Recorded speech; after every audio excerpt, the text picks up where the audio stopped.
Hello， 大家好，有李偉健 Terry 啊，嚟到名古屋嘅第4日。今日一朝早，我哋就由名古屋站搭鐵路嚟到瑞穗運動場西站，再步行大約5-6分鐘嘅路程，就到咗我哋今日嘅目的地——飛驒牛丸明燒牛肉店。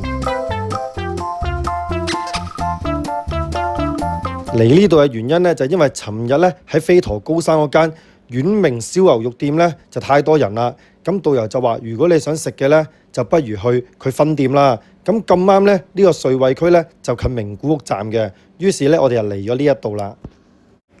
咁佢嘅營業時間呢，就係11點鐘開始嘅。咁我哋就早咗少少，所以喺度等咗陣。門口亦都唔覺有其他客人喺度排隊。咁夠鐘嘅時候，我哋就可以入去啦。咁琴日咧，飛驒高山咧食過好多飛驒牛嘅產品，全部都好好食。咁咧呢個丸明咁出名，所以我哋都好有期望。順便提提大家先，喺我上網揾翻呢個丸明嘅資料嘅時候，就發現咧原來晏晝喺度食套餐咧係平過夜晚喺度食套餐，平足足1半以上㗎。所以如果時間許可嘅話，我都係建議大家嚟食午餐啦。雖然唔知道午餐同晚餐嘅味道有冇好大分別，但起碼價錢就知道係平一大截啦。咁我同阿寶咧就嗌咗一個價值2980 yen， 即係為喺港幣都係86蚊左右嘅和牛套餐。而呢個套餐咧咁平已經有 A5 和牛噶啦。而外母係怕肥，所以就嗌咗一個冇咁多肥膏嘅飛驒牛套餐。又係開餐前影翻張合照先。價錢就相當抵啦，咁試埋味道好唔好食先？咁咧呢度啲牛咧真係好新鮮。A5 嘅咧就入口即溶，A4 嘅咧就好重牛肉味。總言之係好食。食完之後，我哋3個都覺得呢間名丸燒肉店嘅飛驒牛真係超級好食。而3個人加埋嘅價錢都係食咗9700幾 yen， 平均每人都唔使200蚊港幣。呢個價錢食到咁高水準嘅飛驒牛，我覺得係超值嘅。所以呢間丸明我都推薦大家嚟試下。不過記住要晏晝嚟試下，價錢係平一半㗎。食完飛驒牛，我哋就行返嚟瑞穗運動場西站。我哋下一個景點係去大須觀音寺。我哋大約用咗23分鐘嘅車程，就到達咗大須觀音站。喺大須觀音站出閘，大約步行3分鐘就會到達大須觀音寺嘅範圍。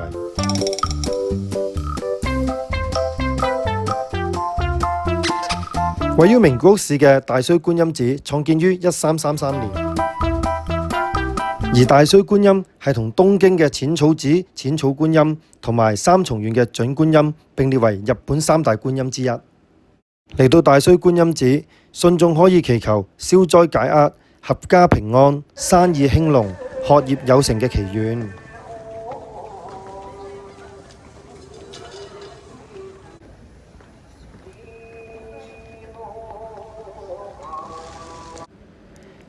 啱啱祈完福啦，咁平時咧去完神社或者寺廟祈完福之後咧，同阿寶都一定有指定動作，就係買繪馬或者買御守。好細心㗎，不過我唔知應該叫廟祝定係零售員咧。嗰個伯伯叫我哋咧唔好掛喺車前邊咧，阻住自己視線啊，知唔知？不過當時都唔好意思同伯伯講，其實我買呢個交通安全嘅御守咧係唔會掛上車㗎，因為我都冇車，亦都冇車牌。我買呢個御守純粹係因為呢個御守靚啊！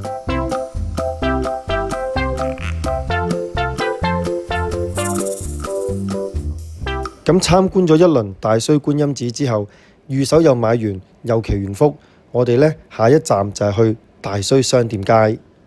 不過喺離開前，又影返張相留念。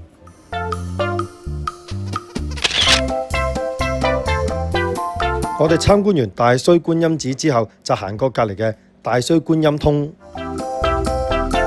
呢度亦都係大須商店街嘅範圍之一。其實大須商店街咧係由多條街道組成，每條街道咧都各有特色。服飾啦、藥妝啦、古着、餐廳、咖啡、手信店一應俱全㗎。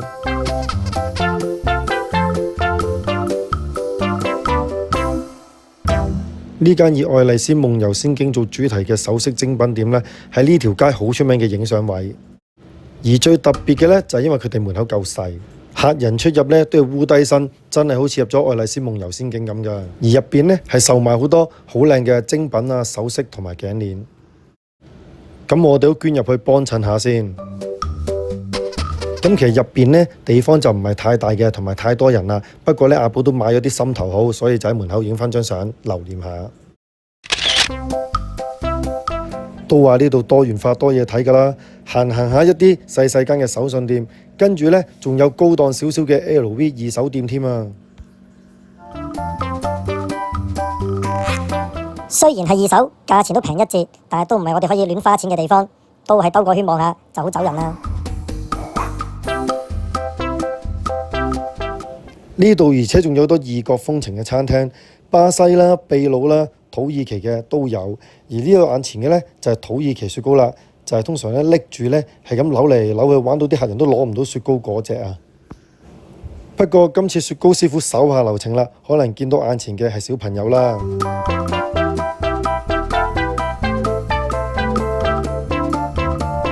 而大須商店街嘅萬松子通呢，就最多衫褲賣㗎啦，無論古着啦、潮流服飾啦、和服都有㗎。如果鍾意買衫嘅朋友呢，呢條街就啱晒啦。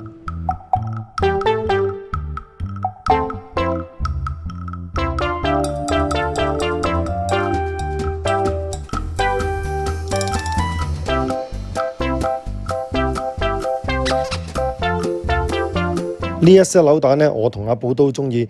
所以咧，見到呢個扭蛋機，我哋就停低扭下蛋啦。我就想中到水怪，阿寶又想中到 Hello Kitty， 不過呢，最後我哋只係中到 Melody 啫。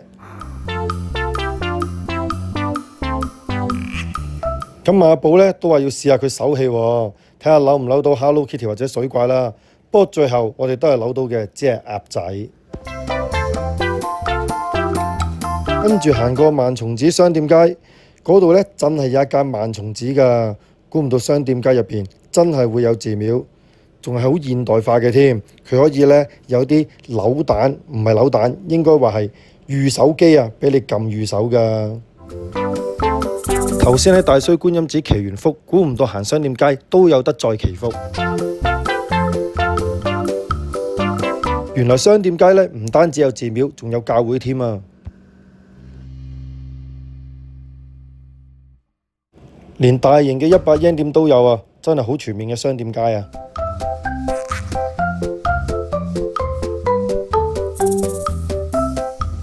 我哋大約大須商店街嗰度呢，行咗2-3個鐘左右啦，都係時候呢，準備返返去名古屋啦。不過臨走前喺度影多張相留念先。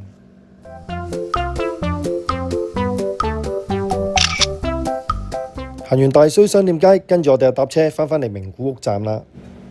咁頭先我哋喺大須商店街嗰度呢，就冇乜食到嘢，所以呢，返到嚟名古屋車站呢度呢，就去拉麵街度揾下有咩嘢食。咁拉麵街呢，總共有7間拉麵店嘅，我哋揀咗呢招牌寫住藏字嘅拉麵店，原因係呢，佢係食同札幌拉麵同埋博多拉麵齊名嘅喜多方拉麵。咁前2款以前都食過㗎啦，但係喜多方拉麵呢，印象中就未食過，所以想試下。佢哋嘅醬油湯底呢，係用鮮貝熬製，好重鮮味得嚟又唔腥。阿寶叫咗個950yen嘅黃道拉麵，我同外母就叫咗1150yen嘅特製醬油拉麵。5分滿分，我俾4.2分。食完拉麵，跟住我哋呢去返名古屋站嘅大堂。之前阿寶想食嗰個雞仔 mousse 蛋糕呢，今日卒之有貨啦。咁我哋都每人買返一個試下先。最後我哋排咗20幾分鐘，卒之買到啦。咁啊食蛋糕咧喺街食啊唔方便嘅，所以咧我哋係返個酒店嗰度先至試食。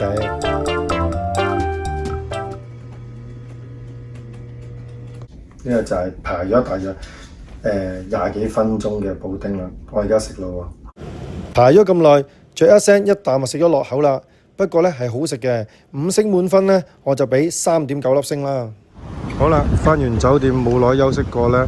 而家大約夜晚7點啦，又出去揾嘢食先。最後因為我哋行咗成日有啲攰，加上名古屋站好多食店都要排隊，於是我哋就喺附近揾咗間簡簡單單嘅牛檔，一人一個牛肉飯做晚餐。食完晚飯臨上酒店前，咁我哋又去返酒店下低個7-11嗰度買啲補給品即食。但係到10點幾嘅時候呢，我哋喺酒店休息一陣呢，又肚餓啦，於是就行咗去離酒店呢大約5分鐘路程嘅24小時超級市場嗰度買下嘢食。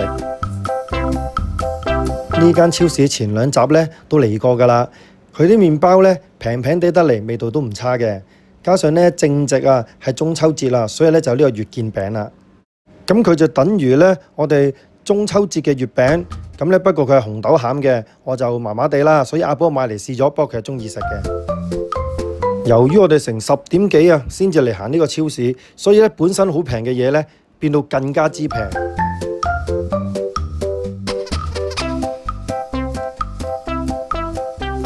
連平時啊，我喺香港好中意食嘅杯麵呢，香港呢就要賣成14個幾至17蚊嘅，呢度只係6蚊雞港幣咋。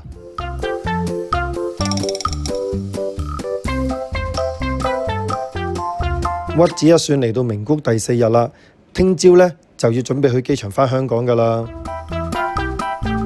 返酒店食埋宵夜就正式完結今日嘅旅程啦。一大清早嚟到名古屋旅程嘅第5日啦。亦都係我哋呢個名古屋之旅嘅最後一日。我哋今日冇計劃去乜嘢景點，因為 check out 完之後呢，我哋就要去機場準備返香港。話咁快又返到嚟名古屋中部國際機場啦。嚟嘅時候有忍者嚟到迎接我哋，走嘅時候都有忍者向我哋道別。上機前仲有時間，咁就喺機場食埋我哋喺名古屋嘅最後一餐先返香港啦。食完嘢正式結束我哋名古屋5日4夜之旅。而雖然名古屋被公認為日本最悶嘅城市，但係呢幾日去過一啲好靚嘅景點，同埋食過一啲美食，我都會記住㗎。希望第時有機會再嚟啦。鍾意我哋影片嘅朋友，記得俾個 like 同埋訂閱我哋嘅頻道，最好就係撳埋個鐘仔啦。多謝大家收睇，下一次旅程見啦。